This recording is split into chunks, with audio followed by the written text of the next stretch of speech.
وَلَأَمَةٌ مُؤْمِنَةٌ خَيْرٌ مِّن مُشْرِكَةٍ، لماتا ہے کہ ایک غلام، ایک کنیز مسلمان بھی، غلام مسلمان بھی ایک امیر رئیس سے زیادہ لڑکی سچی ہے۔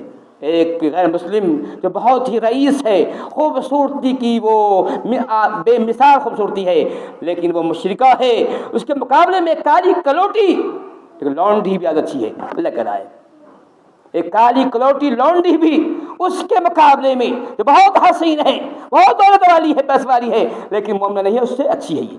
اللہ کہہ رہا ہے، اللہ فرماتا ہے کہ لا تنكحوا المشركات حتى يؤمنن، اللہ فرماتا ہے حتى يؤمنوا، اللہ فرماتا ہے کہ اے مسلمان عورتوں، اے مسلم لڑکیوں سنو، کسی مشرک مرد سے شادی نہ کرو یہاں تک کہ وہ ایمان لے آئے۔ اللہ فرماتا ہے کہ ولا عبد مؤمن خیر من مشرک، ایک غلام لڑکا بھی، ایک نوکر لڑکا بھی، خادم لڑکا بھی، کالا کلوٹا لڑکا بھی اس مشرک سے زیادہ اچھا ہے جو امیر ہے، بہت خوبصورت ہے، پیسے والا ہے۔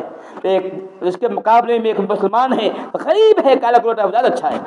تو اللہ فرماتا ہے اولئک یدعون النار، کیا ہے؟ یہ ہے کہ وہ تم جہنم لے گا، وہ تم جہنم میں جانے کی دعوت دے رہا ہے، یدعون الی النار، وہ تمہیں جہنم میں جانے کی دعوت دے رہا ہے۔ واللہ یدعو الی الجنۃ، اللہ تعالیٰ جنت بلا رہا ہے، اللہ تم کو جنت میں بلا رہا ہے، جنت کی دعوت دے رہا ہے۔ مطلب یہ ہے کہ اگر شادی کرو گے اس سے تم بھی جہنم میں ہو جاؤ گے، اللہ چاہتا ہے کہ تم جنت جاؤ، اللہ کو یہ پیار ہے، اللہ چاہ رہا ہے کہ تم جنت میں جاؤ، اللہ تم کو معاف کر دے، تم کو بخشش کا پروانہ دے، اللہ چاہ رہا ہے۔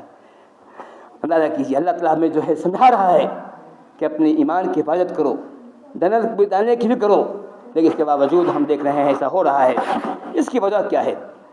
سبب اس کا یہی ہے کہ ہم نے اپنے بچوں کی تربیت نہیں کی ہے، ہم نے اپنے بچوں پیدا کر دیا، اچھا لباس دے دیا، چھوڑ دیا، بچہ کیا کر رہا ہے، کہاں جا رہا ہے، کس سے دوستی ہے، کس سے اس کی صحبت ہے، کس سے اٹھنا بیٹھنا ہے، کیا کر رہا ہے، فکر نہیں ہے۔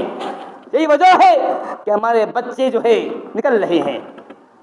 اگر کوئی چاہتا ہے کہ اپنی اولاد کو جہنم سے بچائے، جہنم کی آگ سے بچائے، تو چاہیے اپنے بچوں کو فکر کرے، انہیں اس کی دینی تربیت کرے، دین کے ڈھانچے بٹھا لے، سب سے پہلی چیز کو سکھائے کہ توحید کیا ہے، اسلام کیا ہے، ایمان کیا ہے، توحید کی ویلیو کیا ہے۔